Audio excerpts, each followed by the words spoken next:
आपकी जान जा सकती है अगर आपको नहीं पता कि टीबी क्या होता है, आखिर टीबी के मरीज कैसे दिखते हैं और इनको बाकी लोगों से अलग क्यों रखा जाता है। तो नमस्कार दोस्तों, मेरा नाम समीर सैनी है।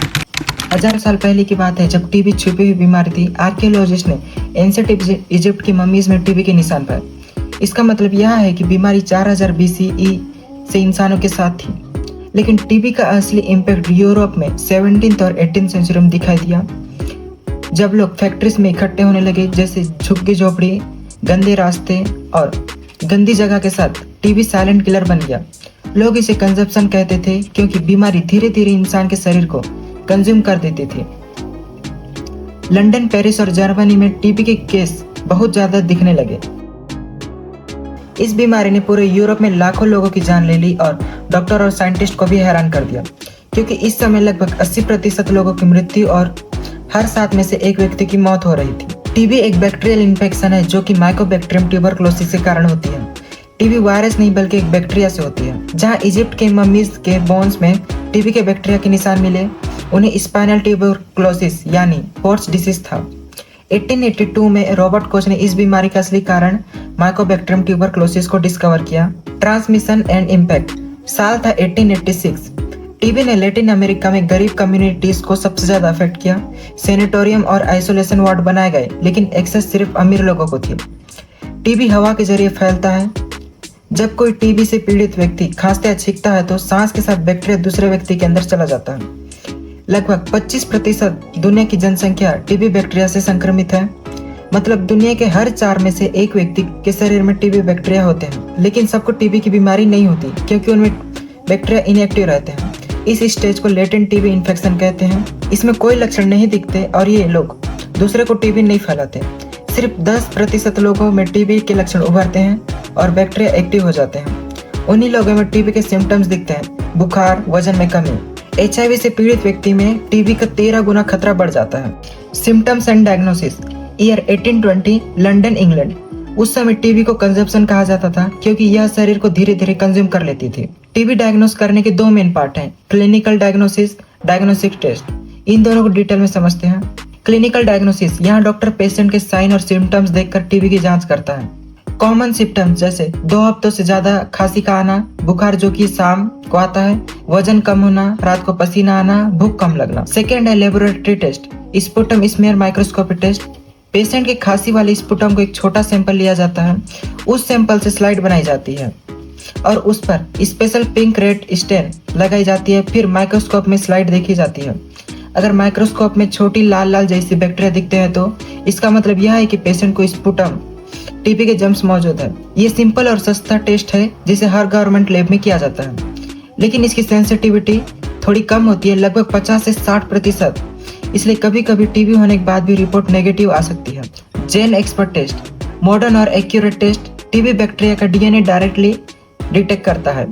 सैंपल में माइकोबैक्टीरियम ट्यूबरकुलोसिस का डीएनए मिलाने पर मशीन कंफर्म कर देती है कि पेशेंट का टीबी है या नहीं। ये टेस्ट सिर्फ 2 घंटे में रिजल्ट देता है और साथ ही बताता है कि बैक्टीरिया रिफाम्पिसिन के अगेंस्ट रेसिस्टेंस है या नहीं। मल्टी ड्रग रेसिस्टेंट टीबी के केसेस में यह बहुत जरूरी है।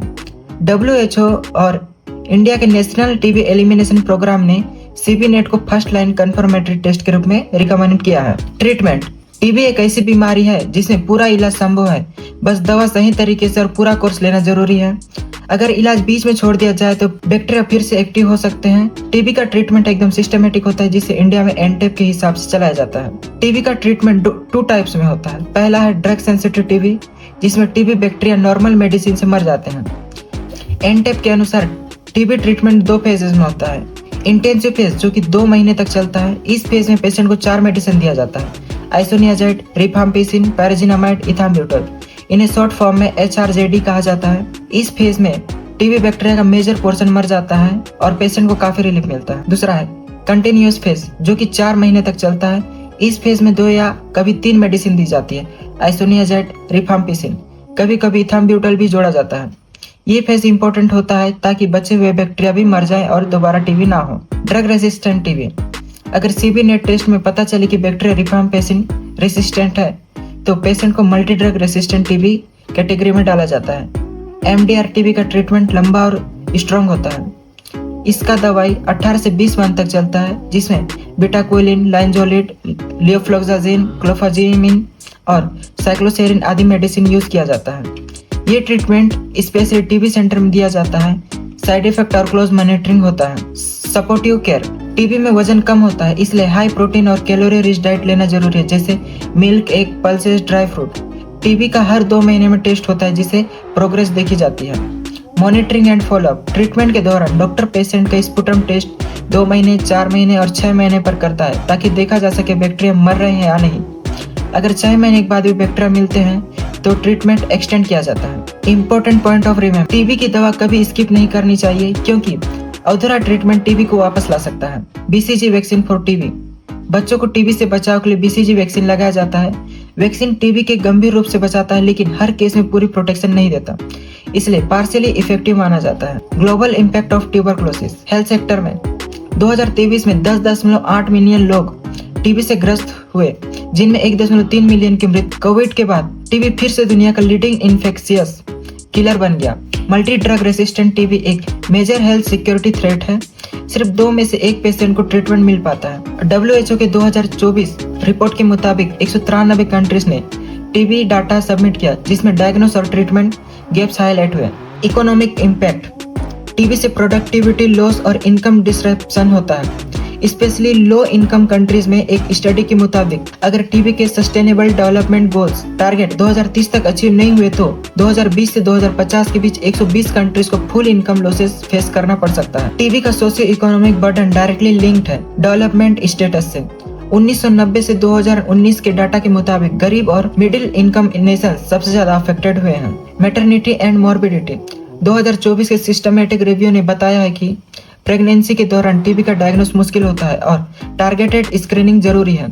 इंडिया ने 2021 में एक कोलैबोरेटिव फ्रेमवर्क लॉन्च किया टीबी और मैटरनल हेल्थ के इंटीग्रेशन के लिए। एजुकेशन फील्ड, टीबी से स्टूडेंट के अटेंडेंस गिरती है, स्पेशली एडल्ट्स एंड गर्ल्स में स्टिग्मा और आइसोलेशन के कारण। टीचर्स और स्टाफ भी अफेक्टेड होते हैं। WHO के 2025 फैक्ट शीट के मुताबिक टीबी सभी एज ग्रुप में प्रेजेंट है, इंक्लूडिंग 1.3 मिलियन चिल्ड्रन में भी। टीबी का सोशल हिस्ट्री बताता है कि इंडस्ट्रियल रिवॉल्यूशन के क्राउडेड सिटीज में टीबी ने एजुकेशन और चाइल्डहुड डेवलपमेंट को डीपली अफेक्ट किया है। Social and structural impact, TB अब भी गरीबी की बीमारी मानी जाती है। हाउसिंग, न्यूट्रिशन और सैनिटेशन टीबी के स्प्रेड को डायरेक्टली इन्फ्लुएंस करते हैं।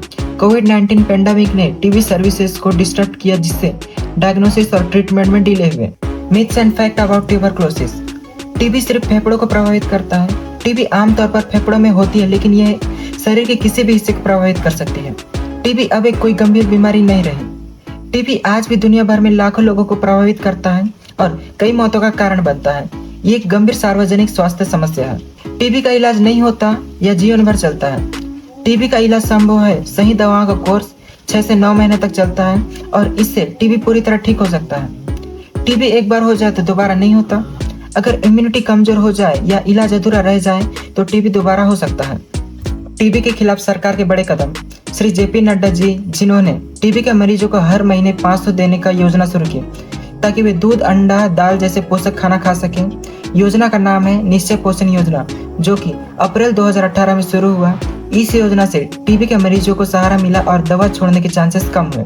फिर श्री JP नड्डा जी ने जहां हम 100 दिन का टीबी मुक्त भारत का अभियान को एक तरीके से इतिश्री कर रहे हैं। डॉक्टर हर्षवर्धन जी ने टीबी मुक्त भारत को एक बड़ा आंदोलन बनाया। प्राइवेट डॉक्टर और NGO को भी जोड़ा। 2020 के आसपास जब कोविड भी था, टीबी के इलाज को लोगों के घर तक पहुंचाया और अवेयरनेस बढ़ाई। श्री मानसुख मंडावी जी ने एक नई योजना शुरू की जिसका नाम है निश्चय मित्र। इसमें लोग, कंपनीज या NGO किसी भी टीबी पेशेंट को गोद ले